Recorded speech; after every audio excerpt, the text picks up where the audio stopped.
Designer Notes, Subject 16.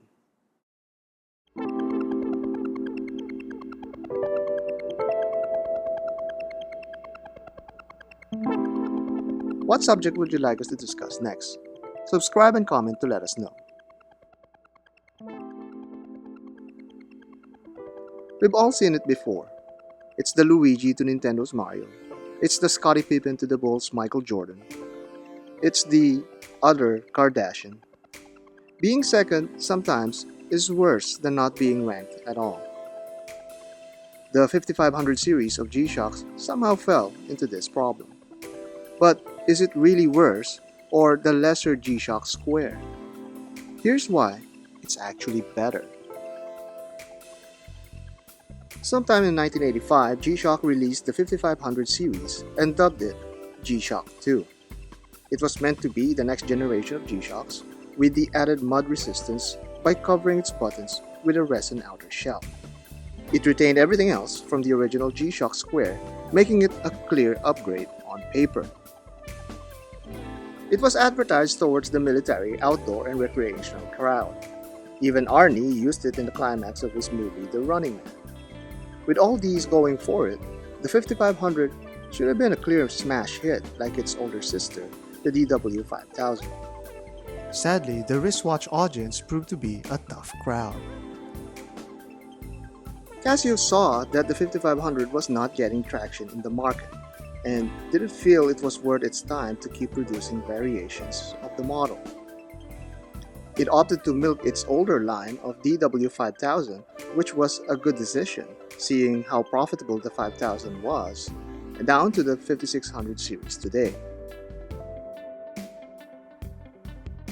Somehow, consumers didn't warm up to the boxy and angular edges of the 5500. It's bigger at 46mm in case width. The lug-to-lug distance is actually shorter, and the case back is slimmer than that of the 5600. And of course, it's water resistant like its sister, the 5600, and with the covered buttons, it's also mud resistant. Aesthetically, the main complaint is that it looks and wears big on the wrist. The case really is wider than the 5600 without any question, but the strap is a bigger negative with the watch. The strap is slim but very stiff. It's as stiff as grandma's back, according to one owner. And while the buttons are mud resistant, many complain that it's hard to press these buttons and also adds to the width of the watch.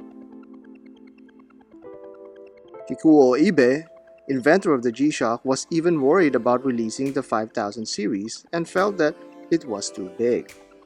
But Casio pushed the envelope anyway and produced the 5500, only to find that it's one envelope too many to push.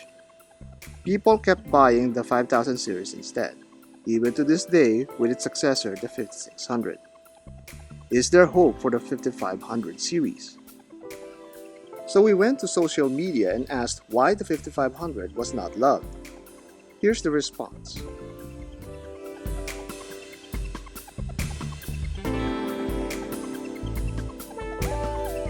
Was Casio wrong about the 5500, or was it simply not its time?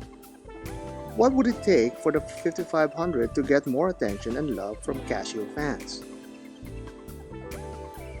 So we tried to replicate what Casio did with the 5600 line.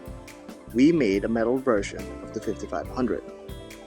Well, at least digitally. We started with a reference image of the GWB5600. Then we overlaid an image of the 5500 that closely resembled the angle of the reference image and wrists. We drew guidelines over it and started cutting parts of the case to fit the guidelines of the 5500. We tried to keep the brushing details as much as possible in some areas.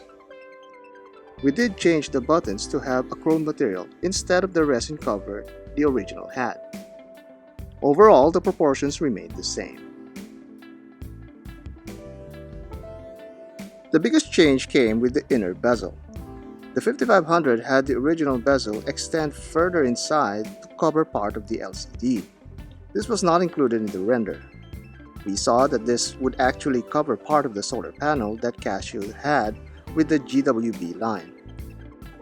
At a design perspective, it was easier to just not have that bezel extension rather than to cover the solar panel feature. The rounded corner of the faceplate decal was also modified to fit the more compact corner bevels of the 5500 face. After a few hours of rendering the concept, the 5500 finally found a worthy refresh that it deserves. The ugly duckling is now a silver swan. Did it need this concept to be rendered for the 5500 to be appreciated? Not really. The fans have spoken, and it seems that they love it. Why wouldn't they? We're living in a generation that loves nostalgia equally with the history that came with it. Being second best wasn't that bad after all.